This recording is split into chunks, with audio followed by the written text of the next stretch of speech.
i-manage na lang ni teacher. Okay, this LC from NTREP is pwede sa ganito. Okay, may flexibility. However, may pagkakataon po hindi na po yun napapansin or hindi na po nagagawa ni teacher. Okay, nagfo-focus na po siya dun sa LC mismo ng isang component. Ngayon po, naka-integrate na po siya. Okay, intensified pa po natin. At isa pa po, yung pong yung ating pong mga learning activities, anchored po siya sa ating STEM framework. Okay?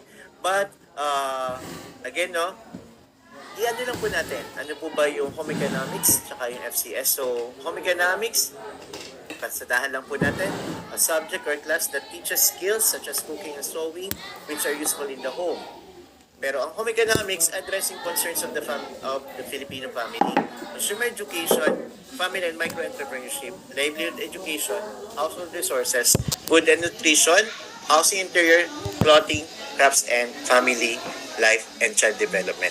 So sa family and consumer science po, it is more comprehensive body of skills and at the same time research and knowledge that helps people make informed decisions about their well-being, relationships, and resources to achieve optimal quality of life. So makikita nyo po dito, mas malawak po siya. Nutrition and wellness, food and technology, environmental text design, child development, kasi meron po tayong caregiving, yan, textiles and apparel, hospitality, especially, wala po yan dun sa HE, hindi po yan sakop consumer and resource management. Okay? So, FCS refers to practical skills based po to sa ating curriculum shaping paper. Okay? That FCS refers to practical skills in home management, food preparation, garments, and needleworks, and health and wellness. Okay? So, now let's discuss po the focus of the curriculum per component. Okay? Let's start with the stage 2, ICT. For grade 4, basic computer operations. First quarter. Productivity tools. Pag sinabing productivity tools yan, basic lang po yan. Okay, typing, keyboarding, yan po yan. At the same time, paggamit po ng Microsoft Word or Word, spreadsheet, presentation. Engaging in basic coding. So, introduce na po natin ang basic coding, yung algorithm, basic process flowchart. Before po, wala po yan sa ating curriculum. Grade 5 po, netiquette, internet navigation, emailing. Dito pa lang po tayo mag-start gagamit ng internet. Exploring block coding, so user interface, events block codes, motion block codes, backdrops, hanggang backdrops.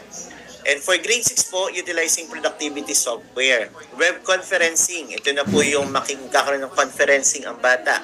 Cloud storage, exploring block coding from scratch, sensing block codes, operators, variable block codes. Pagdating naman po sa agriculture and fishery arts, grade 4 po natin, planting ornamental plants, vegetable plants, and fruit trees. Okay? Then for grade 5, kung mapapansin niyo po, may focus na siya. Dati po kasi yan ay halo, mix po yan. Okay? Sa grade 4, makikita mo yung pagtatanim, pag-aalaga ng hayop, dalawang paa, apat na paa, okay? Tsaka yung isda, pag-aalaga ng isda rather. But this time, may focus po tayo. Grade 4 po, planting ornamental plants. Grade 5, backyard growing like crazy. Grade 6 po, fish growing. Fish tank, pwede pong fish cage, pwede pong fish pan. Hindi po sinabi niya mag-alaga tayo ng isda doon or magpalaki tayo ng isda rather, magpalaki tayo ng isda sa fish pan. Eh paano kung ang school mo ay wala naman pong facilities for that? Okay? Wala nga pong manapa tayong bakanding lote. Hindi naman po. Sinabi naman po dyan, pwede po sa fish tank, pwede din po sa fish cage. And for the FCS po, no, home management skills. Home management skills po, ito po yung paglilinis ng bahay, tuturuan na rin po ang mga bata natin magsaing. Yan, ituturo na po natin yan. Kasi, baka grade 4 pa yan. I mean, higher grade level na siya, hindi pa rin marunong magsaing. Pero this time, babalik na natin kasi wala po yan pagtutupi ng hinigaan, yan, paano manamit ng tamang kasuotan. For grade 5 po, sewing skills at needle crafts. Ito po yung embroidery, excuse me, at embroidery and crochet.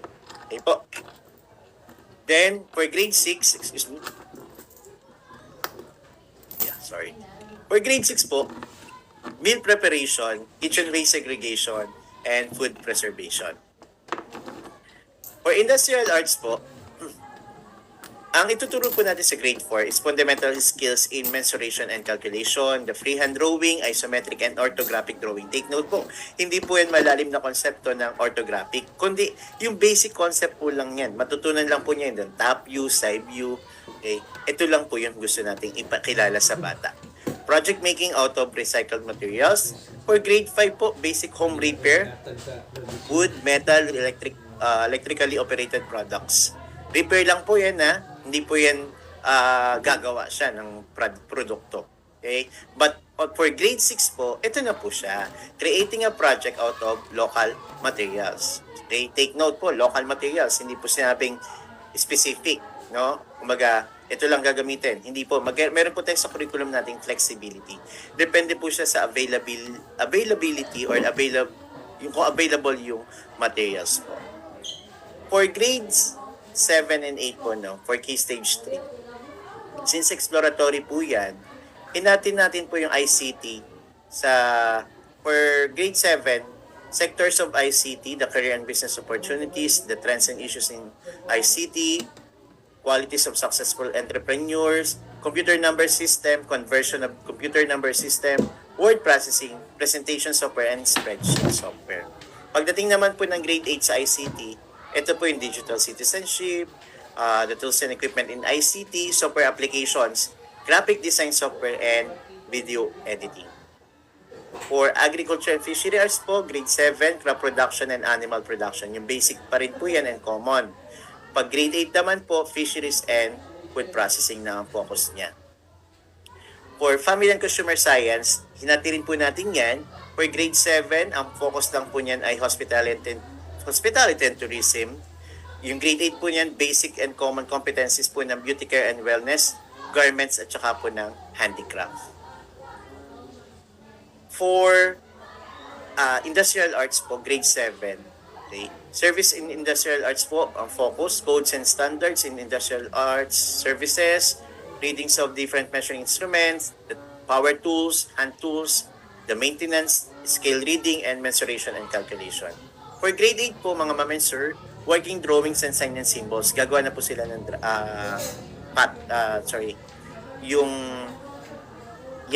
the drawing, magdodrawing na po sila, the manuals, consumables, and component parts from construction down to automotive services, and diagnostic and troubleshooting in industrial arts services. Now, for grades 9 and 10, ito na po yung mangyayari. Okay? Sa grade 9 and 10, for ICT, meron po kayong 4 na pwedeng pamilian. Okay? Yung computer system servicing, computer programming, visual arts, tsaka po yung telecommunication. Okay? Kung makikita nyo po yung mga nakasub-bullet, yan po yung mga specializations na pinagkunan po natin. Mineri po kasi natin sila, pinagsama natin sa isa. Mineri po natin sila para magkaroon po tayo ng isang sector. Okay. For example po, visual arts. Ano po yung specializations na magkaparehas po sila or leading po sila? Animation po tsaka illustration. Ngayon, ang school po, pipili lang po dyan ng kung ano i-offer niya. Depende po sa kapasidad ng school. Later po, discuss po ulit natin yan. For AFA po, we have 5 crop production. Ang under po ng crop production is agri-crop production, organic agriculture. Yung competencies po niya, leading to agri-crop saka organic agriculture. Animal production po, poultry, swine, and ruminants. Aquaculture, fish culture, fish grow out. Pag fish capture naman po, fishing gears and fish capturing. Food and beverage processing po, fruits and vegetables, then meat and seafoods po. Ito po, sa FCS, medyo madami pa po yan. Pero, actually po, ang specializations po kasi natin ay 106 including maritime. At saka yung pong ating mga unique specializations. Okay? The basic conservation, yan po. This time po, ang sectors na may offer natin ay 22. Okay po? So dito sa FCS, dati po 26 ang ating specializations. Ngayon po, 8 lang muna ang ating sectors na i-offer sa grade 9 and 10. So ano po yun? Food preparation, garments, handicrafts, food services, beauty care, health and wellness, tourism services, and hotel services. So, meaning, pag kumuha yung bata ng, example po, hotel services, kinuha niya yun, ma-explore niya yung, yung specializations ng housekeeping, front office, tsaka events management. Magkakaroon na siya ng clear vision or idea na, pagdating ko pala ng grade 11 and 12, gusto ko maging housekeeper, maging hotelier. So, kukuha po ako ng hotel services, okay, sa grade 9 or grade 10. Tapos pagdating ko ng grade 11 or grade 12, kukunin ko yung housekeeping.